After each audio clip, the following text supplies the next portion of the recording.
महेश कोठारे आणि लक्ष्मीकांत बेर्डे यांची मैत्री मराठी चित्रपटसृष्टीतील सर्वात लोकप्रिय आणि आदर्श मैत्री मानली जाते. धडाकेबाज, थरथराट, धूमधडाका यासारख्या ब्लॉकबस्टर चित्रपटातून या जोडीने प्रेक्षकांना निखळ आनंद दिला. पडद्यामागेही त्यांची मैत्री घट्ट होती. लक्षाने महेश कोठारेंच्या चित्रपटासाठी अवघ्या 1 रुपयात काम केले होते, जे त्यांच्या निस्वार्थी मैत्रीचे प्रतीक आहे. महेश लक्षाच्या मैत्रीची खास वैशिष्ट्ये. अविभाज्य जोडी. कोठारे दिग्दर्शक तर लक्ष्मीकांत अर्थातच लक्षा मुख्य अभिनेता. या जोडीने 80-90च्या दशकात मराठी सिनेमाला सुवर्णकाळ मिळवून दिला. निस्वार्थी मैत्री. चल रे लक्षा म्हटल्यावर लक्ष्मीकांत कोणतीही अट न घालता महेश कोठारेंच्या सिनेमात काम करायला तयार व्हायचे असे कोठारे आवर्जून सांगतात. भावनिक बंध. लक्ष्मीकांत बेर्डे यांच्या निधनानंतर महेश कोठारे अत्यंत भावूक झाले होते.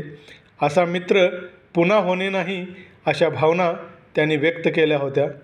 1985मध्ये प्रदर्शित झालेला धूमधडाका हा चित्रपट ही मैत्री अधिक घट्ट करून गेला.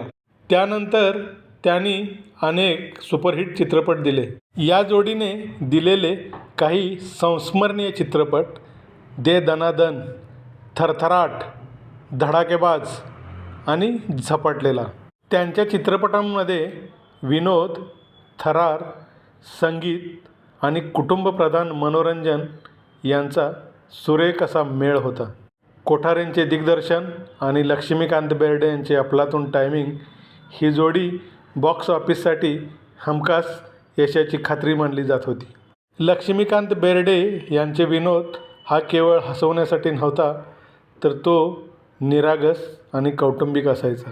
त्यांच्या चेहऱ्यावरील हावभाव, डोळ्यांची भाषा आणि शरीरबोली अप्रतिम होती. महेश कोठारे यांनी मराठी चित्रपटांमध्ये तांत्रिक दर्जा वाढवला. विशेष प्रभाव, वेगवान एडिटिंग आणि आकर्षक सादरीकरण या दोघांच्या मैत्रीमुळे मराठी सिनेमा अधिक व्यावसायिक आणि प्रेक्षकाभिमुख झाला. 2004 साली लक्ष्मीकांत बेर्डे यांच्या अकाली निधनाने मराठी चित्रपटसृष्टीला मोठा धक्का बसला. त्यांची मैत्री आपल्याला एक महत्त्वाचा संदेश देते. यश, प्रसिद्धी आणि पैशांपेक्षा मैत्री मोठी असते.